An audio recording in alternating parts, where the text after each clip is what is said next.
오늘 우리에게 주시는 하나님의 말씀은 출애굽기 17장 1절에서 7절까지의 말씀입니다. 구약성경 108면입니다. 출애굽기 17장 1절에서 7절까지의 말씀입니다. 우리 하나님의 말씀을 한 절씩 교독하도록 하시겠습니다.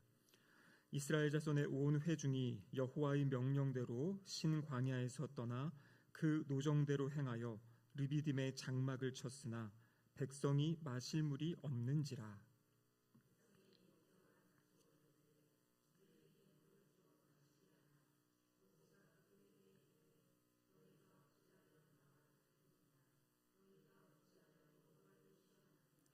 거기서 백성이 목이 말라 물을 찾으매 그들이 모세에게 대하여 원망하여 이르되 당신이 어찌하여 우리를 애굽에서 인도하여 내어서 우리와 우리 자녀와 우리 가축이 목말라 죽게 하느냐.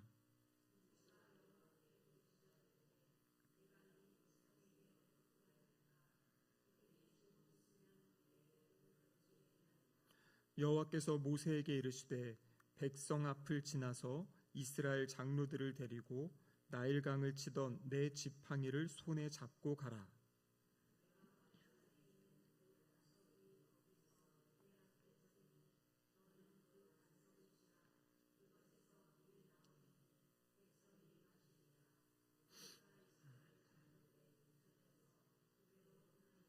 함께 읽겠습니다.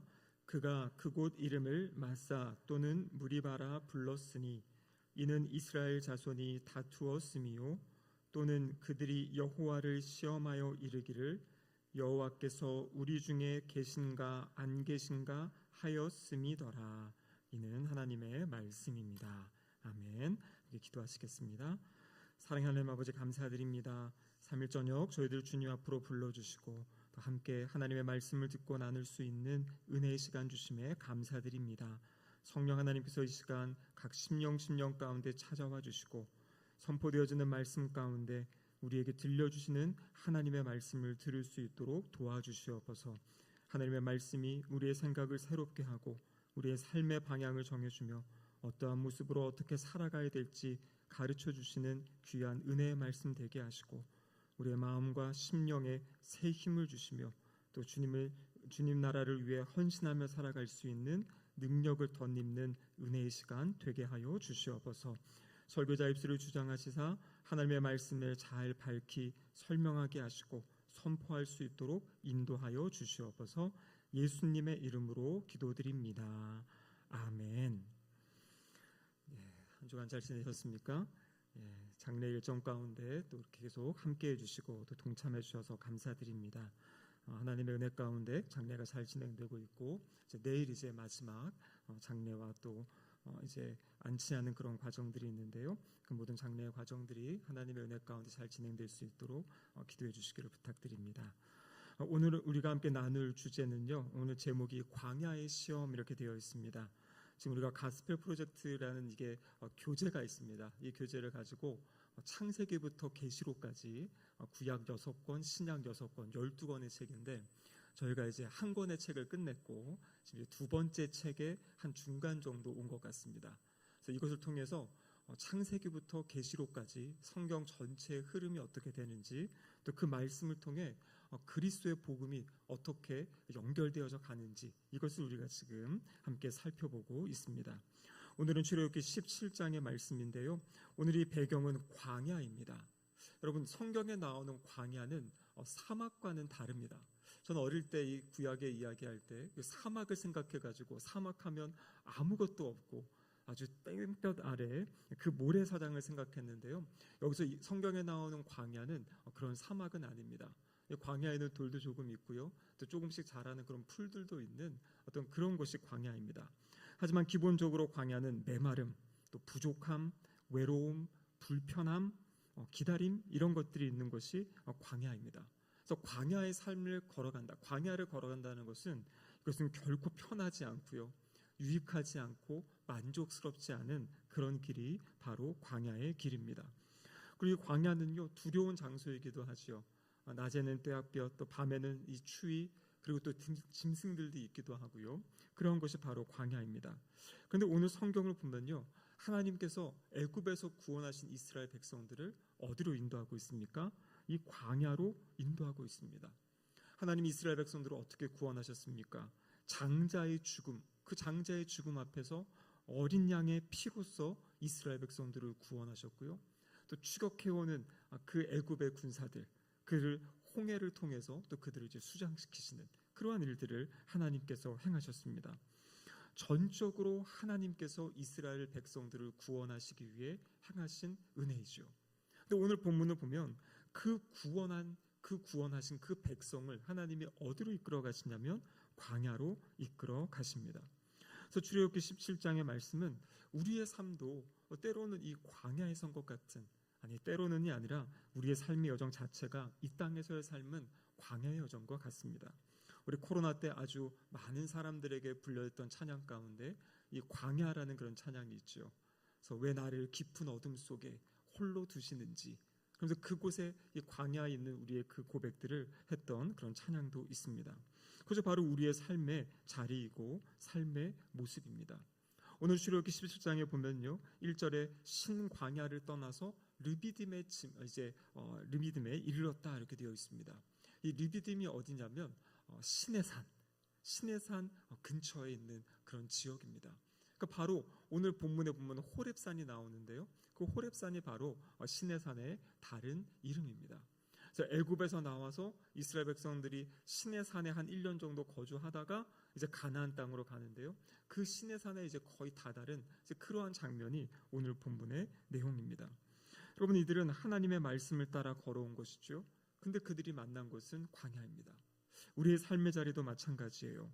우리가 예수님을 믿고 따라가는데 예상치 못한 그런 결핍을 경험할 때도 있고요. 기도하며 걸어갔는데 길이 막히기도 하고, 나는 하나님께 순종하는 것 같은데 이 마음이 목마른 그러한 자리에 서게 될 때가 있습니다.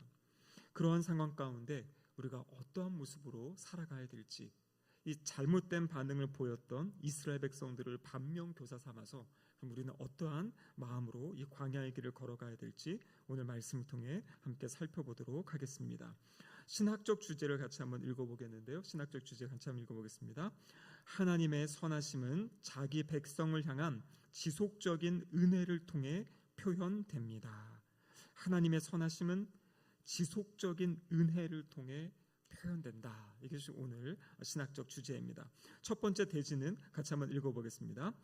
하나님의 공급을 받을 자격이 있다고 믿습니까? 이렇게 되어 있어요. 그러니까 하나님이 우리 삶에 공급해 주시는데 그 공급받을 자격이 있느냐, 이렇게 해서 묻는 거죠. 자, 오늘 본문 1절을 다시 한번 읽어보면 이렇게 기록되어 있죠. 이스라엘 자손의 온 회중이 여호와의 명령대로 신광야에서 떠나 그 노정대로 행하여 르비딤의 장막을 쳤으나 백성이 마실 물이 없는지라. 자, 여기서 우리가 잘 살펴볼 것은 이들이 여호와의 명령대로 움직였다라는 것입니다. 이미 이 앞에 보면요, 하나님께서 이스라엘 백성들을 애굽에서 구원해 내시고 그 다음에 구름 기둥과 불 기둥을 이미 이들에게 보여주세요. 홍해를 가르시기 전에 이미 구름 기둥과 불 기둥으로. 그래서 지금 이스라엘 백성들이 움직이는 것은요, 바로 그 구름 기둥과 불 기둥을 따라 움직이고 있는 여정입니다. 그러니까 이게 길을 잘못 든 것도 아니고 불순종해서도 아니고 자기 마음대로 길을 간 것이 아니라 하나님의 그 구름 기둥과 불 기둥 인도하심을 따라 가는데 그곳에 갔더니 물이 없다라는 것이에요. 이것은 우리의 믿음의 삶도 마찬가지라는 거죠. 하나님을 따라가지만 부족함이 있을 수 있고 어려움의 자리가 있을 수 있고 인도하심 가운데 나아가지만 힘든 자리 가운데 나아갈 수 있습니다. 여러분, 우리 삶의 자리가 다 그렇지 않습니까? 하나님께 부름받았다고 해서 저희 사역자들도 마찬가지거든요. 저 아는 분들도 다 하나님의 부름받아 사역하는데 그 사역이 뭐 다 순탄하고 순적하고 모든 것이 다 채워지는 그런 상황은 아니지 않습니까? 특별히 우리 선교사님들 하나님 부르심 받고 그 선교지 가는데 언제나 이 선교 편지에 보면 필요함들, 부족함들, 연약함들, 이것이 채워져야 됩니다. 이것이 부족합니다. 라는 그러한 선교 편지들을 보내는 것을 보게 됩니다. 그러니까 하나님의 순종, 하나님의 말씀에 순종해 가는 길, 그 길이 언제나 풍족한 길은 아니다라는 것을 보여주고 있는 것이죠. 자, 그런데 그때 사람들은 종종 이렇게 이야기하는 거죠. 아니, 내가 하나님의 뜻대로 잘 살아가면 아까 우리가 부른 찬양처럼 만사 형통하리라. 형통해야 될 것 같은데 그렇지 않아요. 내가 열심을 다해가지고 하나님께 예배하고 기도하고 또 하나님께 헌신하는데 나의 삶에 풀리지 않는 어떤 그런 문제들, 끊임없이 기도할 수밖에 없는 그런 문제들이 있다라는 것입니다. 근데 그럴 때 어떤 분들은 하나님 왜 이렇게 하십니까? 라고 질문을 하는데요. 오늘 본문은 그 상황에서 우리가 해야 될 그 하나님이 우리를 그 자리에 놓으시는 이유가 무엇인지를 가르쳐 주세요. 그것은 무엇이냐면 그 상황에서 우리의 마음이 어떠한지 하나님이 보신다라는 겁니다. 그래서 오늘 제목이 광야의 시험인 거죠. 그래서 하나님이 그 시험을 통해서 이 상황 가운데 우리가 어떠한 태도로 반응하는지를 보신다라는 겁니다. 여러분, 이스라엘 백성들 갑자기 물이 없었습니다. 그럼 어떻게 하면 될까요? 물이 없었으면요, 하나님께 겸손하게 무릎 꿇고 하나님, 우리에게 물이 필요합니다. 우리 자녀들을 먹여야 됩니다. 가축들을 먹여야 됩니다. 하나님, 우리에게 물을 주세요라고 무릎 꿇고 기도할 수 있습니다. 근데 이스라엘 백성들의 모습은 어떻습니까? 이 순간에 하나님께 그것에 대해서 기도하고 간구하는 것이 아니라 하나님 앞에 원망하고 불평하는 그러한 모습을 보여주고 있어요. 그래서 오늘 본문 2절에 나와 있는데요. 우리 2절 말씀 같이 한번 읽겠습니다. 백성이 모세와 다투어 이르되 우리에게 물을 주어 마시게 하라. 모세가 그들에게 이르되 너희가 어찌하여 나와 다투느냐? 너희가 어찌하여 여호와를 시험하느냐? 여기 보면요, 우리에게 물을 주어 마시게 하라 이렇게만 보면 물이 없으니까 그냥 물을 달라라고 할 수 있지만요, 앞에 뒤에 보면은 모세와 다투어 이르되 이렇게 되어 있고 어찌하여 나와 다투느냐 이렇게 되어 있습니다. 여러분, 이것을 새 번역 성경으로 보면요, 어찌하여 나에게 대드느냐 이렇게 이제 이야기하는 거죠. 그러니까 단순히 지금 물을 달라고 그 요청하는 것이 아니라 모세에게 대들고 모세 이야기는 무엇입니까? 너희가 여호와를 시험한다 이렇게 지금 이야기하고 있는 것입니다. 여러분, 그러니까 이들의 생각은 무엇이냐면 아니, 하나님이 우리를 구원하셨으면 당연히 우리의 삶의 자리에 물도 주시고 이미 이전에 하나님께서 이들에게 구름 기둥과 불 기둥을 주셨고요. 그리고 또 그 홍해를 건너게 하셨죠. 그 다음에 또 무엇을 주십니까? 만나와 메추라기도 주셨어요. 그러니까 지금 하나님이 무엇인가를 계속 공급해 주시니까 마치 자신의 삶에 모든 게 다 공급돼야 된다는 그런 생각을 하는 겁니다. 근데 지금 딱 막상 물이 없으니까요. 그럼 하나님께 물을 간구하는 것이 아니라 아니, 왜 물을 안 주십니까? 라고 이야기하면서 지금 대드는 그러한 장면이 나와 있는 것이에요. 당연히 목이 마르면 물을 달라는 것, 물이 없어서 불평할 수 있어요. 왜 물이 없죠? 왜 안타까워하고 아쉬워할 수 있죠? 근데 중요한 것은 이들의 태도가 문제라는 것이에요. 이 어려운 상황 가운데 하나님께 겸손하게 하나님께 구하는 것이 아니라 모세에게 하나님께 이게 대드는 모습, 마치 당연히 마땅히 받아야 될 것이 있는데 받지 못한 것처럼 그렇게 이야기를 하고 있는 것입니다. 여러분, 이 모습은 무엇입니까? 지금 이스라엘 백성들이 받은 모든 것은 하나님의 은혜예요. 그들이 무슨 자격이 있어서, 그들이 뭐가 대단해서 하나님이 이것을 베풀어 주신 것이 아니잖아요. 하나님께서 그들을 선택하셨기 때문에, 하나님이 그들을 부르셨기 때문에 하나님께서 은혜로 이들에게 모든 것을 주고 계시는데 이들은 그것을 은혜로 받아들이는 것이 아니라 마땅한 것, 당연한 것으로 생각하고 그것이 부족할 때, 그것이 없을 때 불평하고 원망하는 그러한 모습을 보여주고 있다라는 것입니다. 여러분, 우리 인간의 죄악된 모습은 바로 이것입니다. 은혜를 오래 누리면은요, 이상하게도 그것을 당연하게 여기게 돼요. 그러니까 처음에는 그것이 주어진 것에 대해 감사하고요, 어떤 그런 상황이 펼쳐진 것에 대해, 아니면 그 사람이 어떤 나를 도와주는 것에 대해 감사하게 되는데요, 이게 시간이 지나면 어떻게 변하는 줄 아십니까?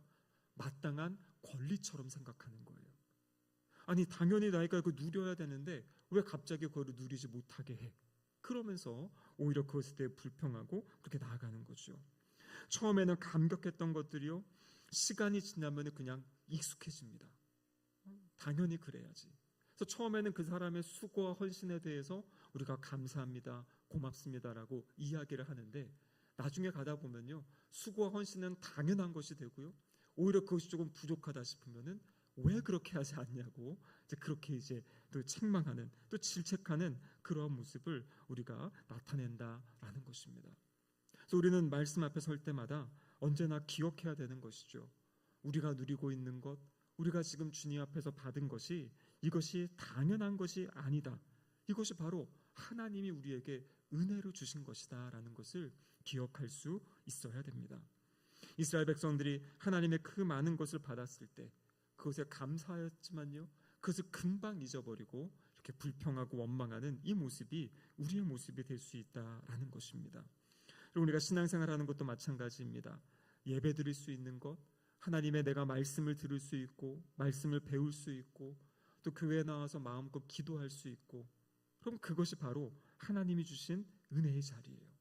근데 그 은혜의 자리를 어느 순간 그 은혜를 잊어버리고 그 감사를 잊어버리게 되면요, 나중에는 이게 뭐가 됩니까? 나에게 어떤 의무같이 다가오게 되고요, 어떤 막 책임같이 다가와가지고 그래서 기쁨으로 감사하는 것이 아니라 어쩔 수 없이 하게 되는 그러한 잘못된 모습으로 변화되어진다라는 것이에요. 오늘 어떤 분이 저한테 카톡으로 요즘에 사람들이 왜 교회를 떠나는가 이런 이야기를 이제 10가지인가 해가지고 보내주신 거를 봤는데요, 사실 저는 그런 마음이었습니다. 다 타당한 이유가 있어요. 핵심은 무엇이냐면 하나님의 은혜를 놓치니까 그 모든 것들이 이게 떠날 이유가 되고 조건이 되는 것 같아요.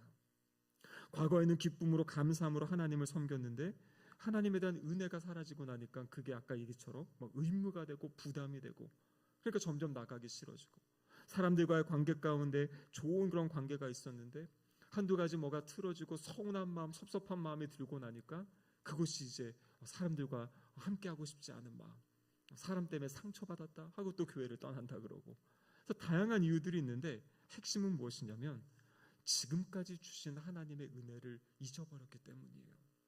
당연한 것으로, 이것이 있어야 당연한 것으로 생각하는 그 마음, 그것이 바로 하나님 앞에서 은혜를 잃어버린 모습이다라는 것입니다.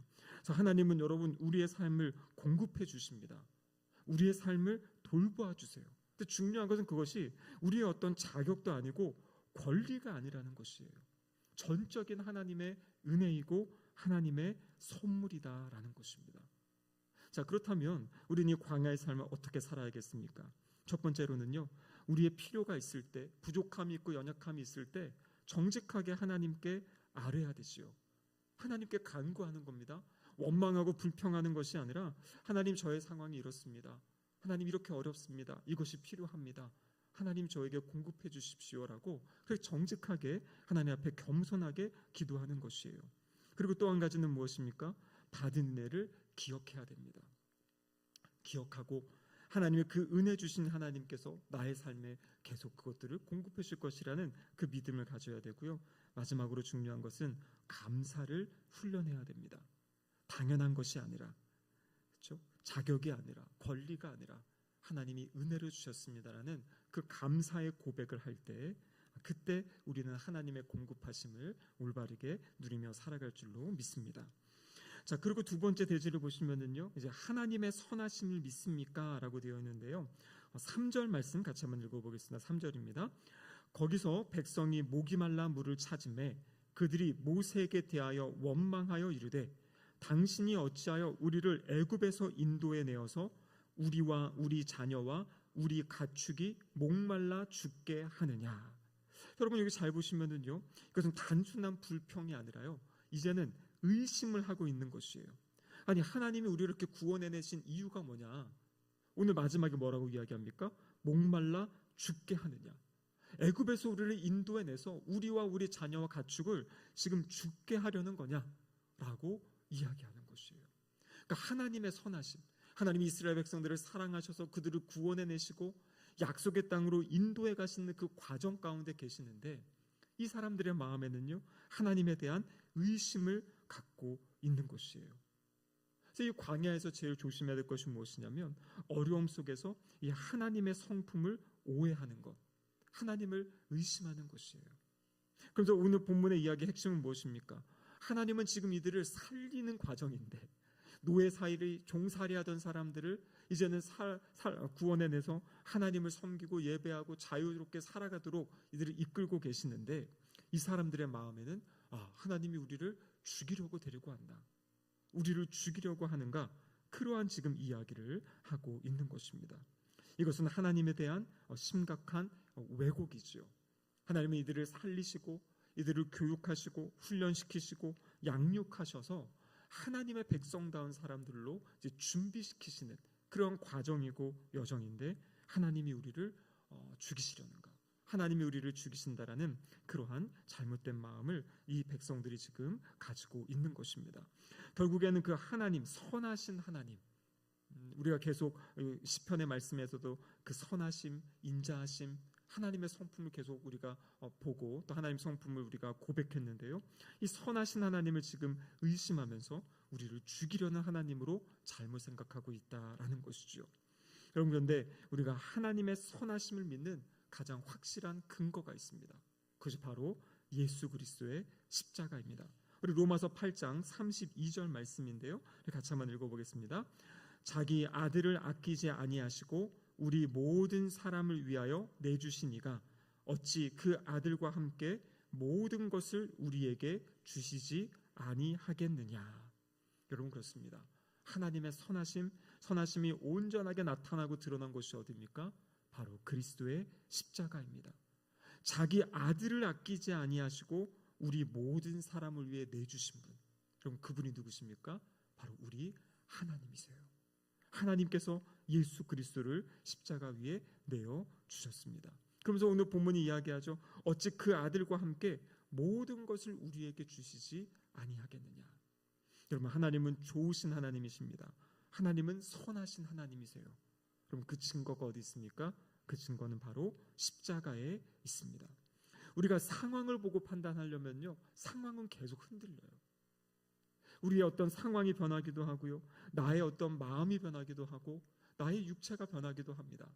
힘이 있던 모습, 또 자신감이 있던 모습들이 육체의 힘을 잃기도 하고요, 몸이 아프기도 하고 불편하기도 하고, 이 모든 것은, 상황들은 변하는 것이에요. 근데 여러분, 유일하게 변하지 않는 것이 있습니다. 그것이 무엇입니까? 바로 십자가에서 보여주신 하나님의 사랑. 그럼 그것은 결코 변하지 않는다라는 것입니다. 그럼 그렇다면 하나님께서 이 백성들을 왜 광야로 보내신 겁니까? 백성들을 훈련시키기 위함이에요. 훈련의 이유는 무엇입니까? 훈련을 통해서 온전한 하나님의 사람으로 성숙하게 하기 위한 그러한 과정이다라는 것입니다.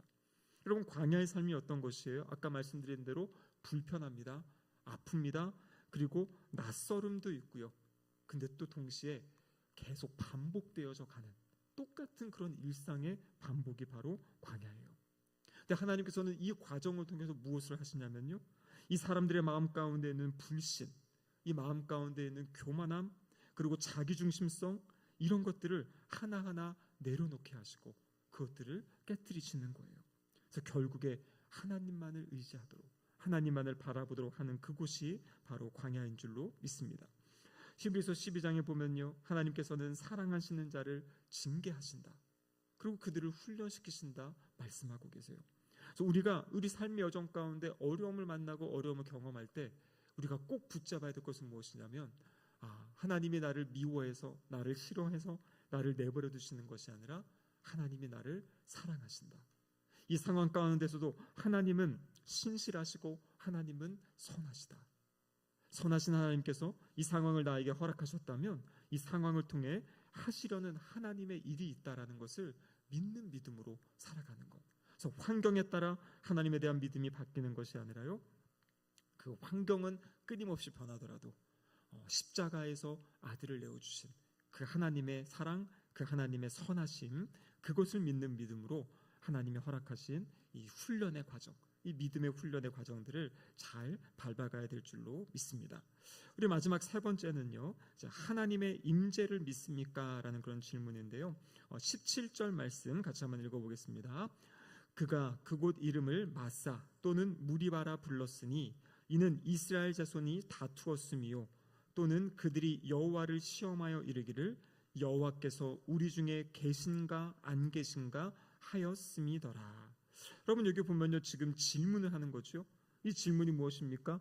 여호와께서 우리 중에 계신가 안 계신가? 그러니까 지금 당장 물이 없으니까요, 이거 하나님이 우리와 함께 하시는 거 맞아? 라고 지금 질문하고 있어요. 그럼 그런데 이들의 상황은 어떻습니까? 물이 없는 상황에도 구름 기둥과 불 기둥이 함께 했고요, 만나와 메추라기가 주어졌어요. 하나님의 임재가 이미 그곳 가운데 있는데 하나님의 임재를 의식하지 못하고 자기가 없는 한 가지, 부족한 거 한 가지, 그거 생각하면서 하나님이 안 계신 거 아니야. 지금 수많은 하나님이 베풀어 주시는 은혜 가운데, 임재 가운데 살면서도 하나님이 없다라고 생각하는, 안 계신다라고 생각하는 이러한 잘못된 생각을 이들이 하고 있다라는 것입니다. 여러분, 이것은 우리의 모습에서도 마찬가지죠. 하나님이 우리에게 주신 그 은혜들, 우리에게 주신 그 하나님의 사랑, 그것들을 잊어버리고 놓치게 될 때 우리의 삶에도 하나님이 계신 게 맞아? 라는 이러한 질문을 하게 되는 그런 모습을 보게 됩니다. 그런데 오늘 이 본문을 보면요, 이제 마지막 핵심은 이렇게 하나님을 원망하고 하나님이 여기까지 이끌어 주시고 인도해 주셨음에도 불구하고 우리를 죽이시려는 거냐, 우리를 왜 이렇게 인도하시냐 하면서 모세에게 막 대들고, 여러분 이런 모습을 봤을 때 올바른 판단은 뭐겠습니까? 올바른 판결은 뭡니까? 하나님이 이들에게 징계하실 수 있잖아요. 너희들 잘못했으니까 너희들 이렇게 내가 너희들을 혼을 내겠다 하실 수 있는데, 근데 오늘 본문을 보면요, 모세를 호렙산의 반석 앞으로 데려오고요, 그곳에서 이 지팡이 있죠, 지팡이를 가지고 반석을 치라고 이야기하십니다. 그럼 모세가 그 반석을 쳤을 때 어떻게 됩니까? 그 반석에서 물이 나오는 그러한 장면, 그것이 바로 오늘 5절에서 7절 사이에 있는 내용이에요. 그러니까 마치 하나님이 백성을 쳐야 되는데, 잘못한 백성을 쳐야 되는데 백성을 안 치시고 바위를 치세요. 그래서 바위에서 나오는 물을 통해서 오히려 백성에게 먹을 것을 공급해 주시는, 물을 공급해 주시는, 생수를 공급해 주시는 그러한 장면을 보여주고 있는 것입니다. 여러분, 이 내용은요, 고린도전서 10장의 내용과 연결이 됩니다. 고린도전서 10장 4절에 보면 이런 말씀이 있습니다. 같이 한번 읽어보겠습니다. 다 같은 신령한 음료를 마셨으니 이는 그들을 따르는 신령한 반석으로부터 마셨음에 그 반석은 곧 그리스도시라. 고린도전서 10장에는 이 사건, 이 출애굽기 17장의 사건을 이야기하고 있습니다. 그래서 지금 이 반석이 의미하는 것이 무엇인지를 이야기하는데요, 이 반석을 뭐라고 이야기합니까? 예수 그리스도다라고 이야기하고 있어요. 물론 그 돌 자체가 예수님이라는 것은 아니죠. 그 상황이 의미하는 바가 바로 예수 그리스도를 예표하는 것이에요. 이스라엘 백성들이 마땅히 맞아야 되는데, 이스라엘 백성들이 혼이 나야 되는데 하나님께서 이스라엘 백성이 아닌 반석을 치시고 반석에 나오는 물을 통해 오히려 그들을 살리신 겁니다.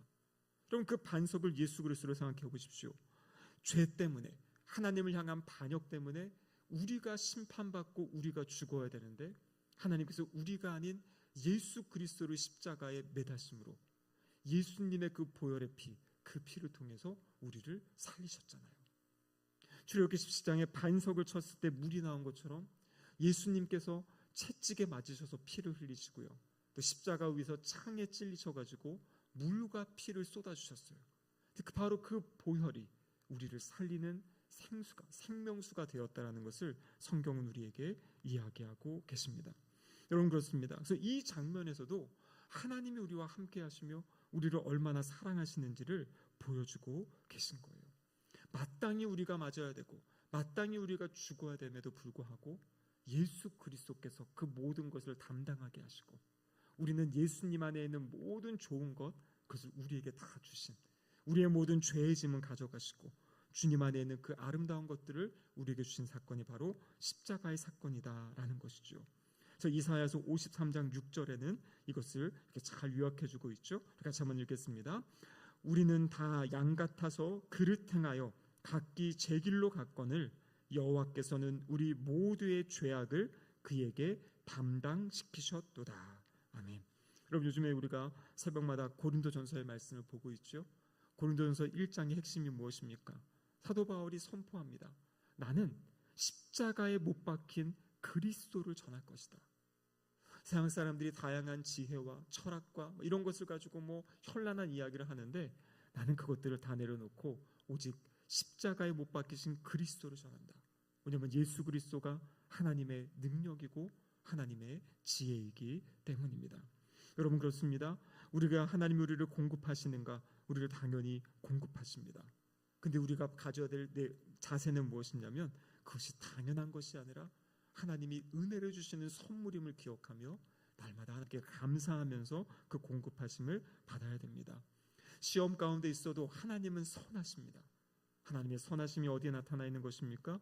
바로 우리를 구원하신 그 십자가에 나타나 있어요. 하나님의 임재하심도 어디서 발견되어지는 겁니까? 바로 예수 그리스도의 십자가를 통해서 그 모든 것들이 드러나고 나타난다라는 것입니다. 여러분, 그렇습니다. 예수님의 십자가는요, 우리가 구원받을 때 그때 한번 고백하고 믿는 것이 아니에요. 우리의 모든 신앙의 여정 가운데 우리의 신앙의 여정에 힘을 주고 능력을 주고 지혜를 주는 것이 바로 예수님의 십자가인 줄로 믿습니다. 우리 주님은 십자가에서 우리에게 생명수를 공급해 주세요. 이스라엘 백성들이 그 광야에서 그 물을 마시고 그 모든 갈증을 해결했던 것처럼 우리 주님께서는 이 땅에서의 우리의 모든 그 갈급함들, 그것들을 주님의 십자가의 사랑과 은혜로 채워주시는 분인 줄로 믿습니다. 자, 그렇다면 우리는 어떻게 해야 되겠습니까? 그 십자가의 사랑, 십자가의 은혜를 누리며 살아야 되고요. 그리고 그 십자가의 사랑을 전하면서 또 다른 사람에게 그 사랑을 알려주면서 살아가는 삶, 그것이 바로 우리 성도의 삶인 줄로 믿습니다. 시험 가운데 있지만, 광야 가운데 살지만, 여러분, 이 광야를 벗어나는 것이 목적이 아니라 광야를 통해서 하나님의 행하시는 그 일들이 무엇인지를 살펴보고요, 하나님의 그 행하신 일들에 우리 자신을 내어 맡길 때 우리가 하나님의 사람들로 또 예수 그리스도의 제자들로 아름답게 세워져 갈 줄로 믿습니다. 이 믿음으로 승리하는 삶 살아가시기를 주님의 이름으로 축복합니다. 아멘. 기도하시겠습니다. 하나님 아버지, 감사드립니다. 오늘 이 3일 저녁에 이 출애굽기 17장의 말씀을 통하여 하나님이 우리에게 어떠한 분이신지, 또 하나님이 예수님을 통해 우리에게 어떠한 일을 행하셨는지 말씀하여 주심에 감사드립니다. 광야와 같은 삶의 자리를 살아가는 우리이지만 언제나 하나님이 우리와 함께 하시며 우리의 삶의 자리를 공급하여 주시고 선하신 하나님, 함께 하시고 동행하시는 하나님이심을 말씀하여 주심에 감사드립니다. 주님, 그 주님을 믿는 믿음으로 하루하루 믿음의 걸음 걸어가게 하시고 또 그 하나님의 사랑을 전하며 증거하며 살아가는 우리 모두가 되게 하여 주시옵소서. 예수님의 이름으로 기도드립니다. 아멘.